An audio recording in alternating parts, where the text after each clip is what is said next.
yet another transit that took me through the period from school to a short period at university and on was Pluto squaring my Venus. And once again, I have to say that until I started studying this in more detail for this video, I really hadn't understood the importance of what was going on at that time from all different perspectives. And in this particular case, having left school and home, I lost all of my friends and everyone I'd known.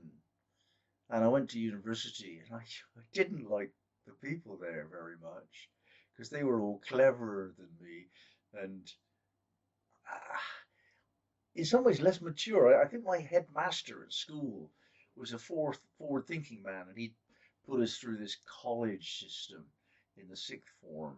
So when we were 16, 17, 18 years old, we were behaving differently. We didn't wear a uniform, and we had a lot of freedom, common room, no, just a bit like college or university. So I got to university and found most of the people there childish, and those that I did kind of get on with, they didn't understand me, I didn't understand them. Anyway, I was quite lonely, I suppose. Homesick, which was a real shock. I had no idea how attached I was to Mother. Pluto, Cancer, Moon conjunction. Very controlling. So um, she made me need her. And I didn't know. I had no idea. Um, and I started to grow up, and the evolutionary power of Pluto was strongly present, of course, squaring Venus. So my sense of looking for harmony in relationship and finding beauty in the world and everything, that was seriously challenged. And I started to look for different things in people. And I met very strange people who had different things to offer. Um, Music was really important at that time, the late 60s, and I couldn't quite get into it. It was all strange to me. I found the poetry of Cohen and Dylan fascinating, but the music was strange, and that was hard to come to terms with. And everyone seemed to be having sex, and I wasn't, and I couldn't quite understand that either. And we went to parties, and I didn't notice that some of the women were interested in me. I just didn't notice, and I was really very naive and kind of socially inadequate, really. And how could I have known? I spent my life so far with friends who'd got used to me being the way I am from the age of 5 or 11 or whatever. So I didn't know that I was a bit odd.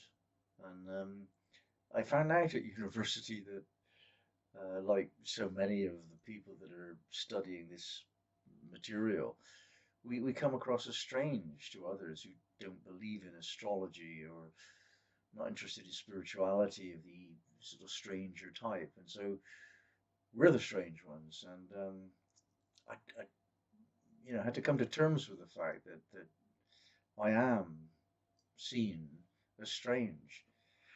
So that was one thing that I didn't enjoy. Another thing,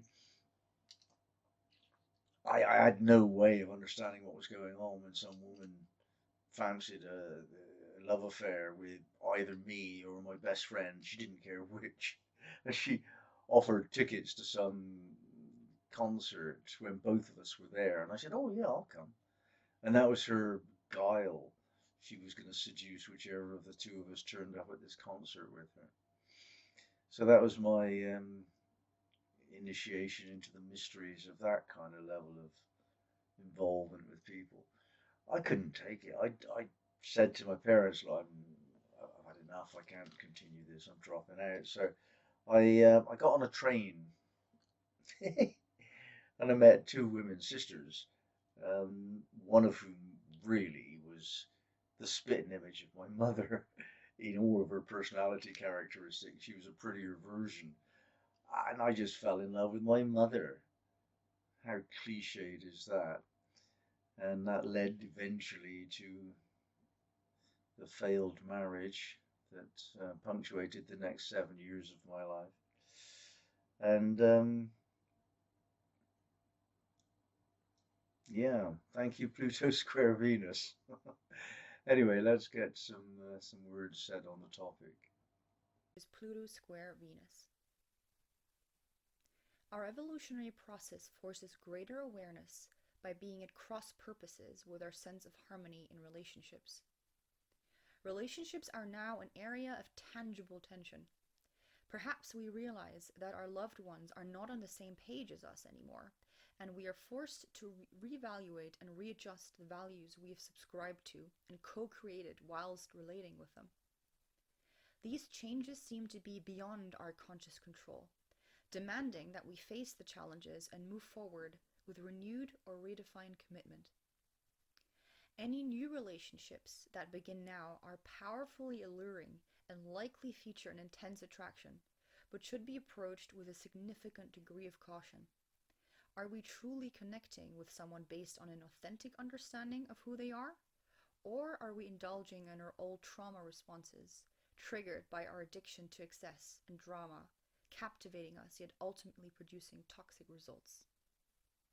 Power games, dependency, and unhealthy push and pull dynamics can characterize these initially romantic connections during a Pluto square Venus transit and challenge us to awaken our own inherent unconditional worth. Honest relations will endure. Dishonest relations will now be removed with great force. Our possessions and financial situation may also evoke some stress during this time, forcing us to reevaluate how we relate to what we own. Do our money and our physical possessions legitimately express who we are? Or do they merely serve a temporary purpose of expediency that requires an unreasonable degree of self-compromise? At its core, this transit is a serious encouragement to cultivate greater self-acceptance and re-examine who and what is of true value to us. We are called to truly value ourselves and base our self-worth on nothing but our divine, timeless worth as cosmic beings on a temporary journey through the material realm.